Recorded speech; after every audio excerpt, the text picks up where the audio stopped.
চট্টগ্রাম ৫ হাটহাজারী সংসদীয় আসনে ধানের শীষের মনোনয়ন প্রত্যাশী ও বিএনপির কারা নির্যাতিত নেত্রী ব্যারিস্টার শাকিলা ফারজানা বলেছেন, দীর্ঘ ১৭ বছর আমরা ভোটাধিকার প্রয়োগ করতে পারিনি, এখন ভোটাধিকার প্রয়োগের সময় এসেছে উল্লেখ করে তিনি বলেন, আমরা সেই সময়টাকে যাতে সুন্দরভাবে বুদ্ধিমত্তার সাথে প্রতিষ্ঠিত করতে পারি সেই কারণেই দলের ভারপ্রাপ্ত চেয়ারম্যান তারেক রহমানের নির্দেশনায় আমাদের এই প্রচারণা। দেশনায়ক তারেক রহমানের নির্দেশনায় ধানের শীষের পক্ষে প্রচারণা করেছি, ঘরে ঘরে লিফলেট দিয়েছি ধানের শীষের পক্ষে। আসলে দীর্ঘ ১৭ বছর আমরা আমাদের ভোটাধিকার প্রয়োগ করতে পারিনি, সেই ভোটাধিকার প্রয়োগের সময় এসেছে। আমরা সেই সময়টাকে যাতে সুন্দরভাবে বুদ্ধিমত্তার সাথে প্রতিষ্ঠিত করতে পারি আমাদের সে অধিকার, সে কারণে আমি আজকে লিফলেট বিতরণ করেছি এবং আমাদের অ্যাক্টিং চেয়ারপারসন সেটাই বলেছেন যাতে আমরা ঘরে ঘরে গিয়ে আমাদের নারী ভোটার, আমাদের পুরুষ ভোটার, আমাদের যারা ভোটার আছে এবং তরুণ প্রজন্মের ভোটগুলো যাতে আমরা ঘরে ঘরে গিয়ে চাই, আমি সেই কাজটাই করছি। বিএনপির ভারপ্রাপ্ত চেয়ারম্যান তারেক রহমানের নির্দেশনায় চট্টগ্রাম ৫ হাটহাজারী সংসদীয় আসনের প্রতিটি ঘরে ঘরে ধানের শীষের লিফলেট বিতরণের চলমান কর্মসূচির অংশ হিসেবে শনিবার সারাদিন হাটহাজারীর দক্ষিণ মাদার্সা ইউনিয়ন ৯ নং ওয়ার্ডের প্রতিটি ঘরে ঘরে গিয়ে সাধারণ মানুষের মাঝে ধানের শীষের লিফলেট বিতরণকালে হাটহাজারীর গণমানুষের নেতা ব্যারিস্টার শাকিলা ফারজানা আসন্ন জাতীয় সংসদ নির্বাচনে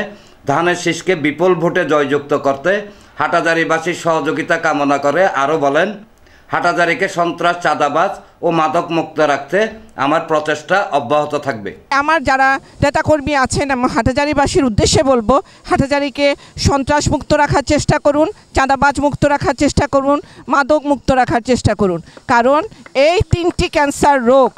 যদি ভালো না হয় আপনারা প্রার্থী যাকেই দেন না কেন আপনাদের সহযোগিতা ছাড়া ধানের শীষের বিজয় লাভ সম্ভব নয়। তাই আপনারা সকলে মিলে সহযোগিতা করুন যাতে আমাদের বাংলাদেশের মানুষ, আমার হাটহাজারীর মানুষ সকলেই যাতে ধানের শীষকে ভোট দিয়ে জয়যুক্ত করে নেক্সট যে গভর্নমেন্ট সরকার গঠন করা হবে সেই সরকার যাতে আমরা গঠন করতে পারি। এ সময় বিএনপি নেতা আবুল হোসেন চেয়ারম্যান, চট্টগ্রাম উত্তর জেলা যুবদলের সহসভাপতি ও বিএনপি নেতা সৈয়দ ইকবাল, জাকির হোসেন, দিদারুল আলম, মোহাম্মদ সুলতান, মোহাম্মদ নাসের, মোহাম্মদ আবদুল্লাহ, হাসান মুরাদ, আবু সৈয়দ, কৃষক দল নেতা অসীম চক্রবর্তী, মোহাম্মদ মনির, জাহাঙ্গীর আলম, মোহাম্মদ শফি, মোহাম্মদ বাদশাহ, যুবদল নেতা মোহাম্মদ হেলাল, বদিউল আলম, মোহাম্মদ রাসেল, মোহাম্মদ রায়হান, মোহাম্মদ ইউসুফ, মোহাম্মদ রিপন,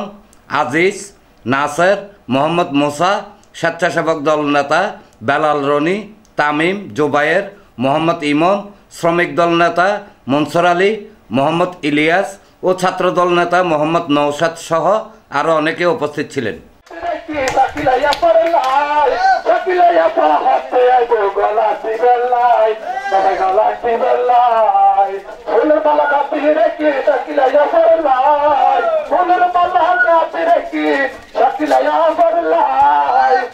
পরে বিএনপির কারা নির্যাতিত নেত্রী ব্যারিস্টার শাকিলা ফারজানা দক্ষিণ মাদার্সায় ভয়াবহ অগ্নিকাণ্ডে ক্ষতিগ্রস্ত ননিশিলের বাড়িতে গিয়ে ক্ষতিগ্রস্তদের পাশে দাঁড়ান। এখানে আসলে অগ্নিকাণ্ডে 3টা পরিবারের সব কিছুই ভস্ম হয়ে গেছে, তারা আসলে কিছু নিয়ে বের হতে পারেনি, দেখে আমার আসলে অনেক খারাপ লাগছে, যা ভাষায় প্রকাশ করার না। আপনারা, আমি সবার কাছে বলবো তাদেরকে সকলে সহযোগিতা করে ওদের 3টা ঘর উঠিয়ে দিবেন। আমিও আমার সামর্থ্য মতো চেষ্টা করবো ইনশাল্লাহ তাদেরকে সহযোগিতা করার। এ সময় তাদের প্রিয় নেত্রীকে পাশে পেয়ে ক্ষতিগ্রস্ত পরিবারের সদস্যরা কান্নায় ভেঙে পড়েন।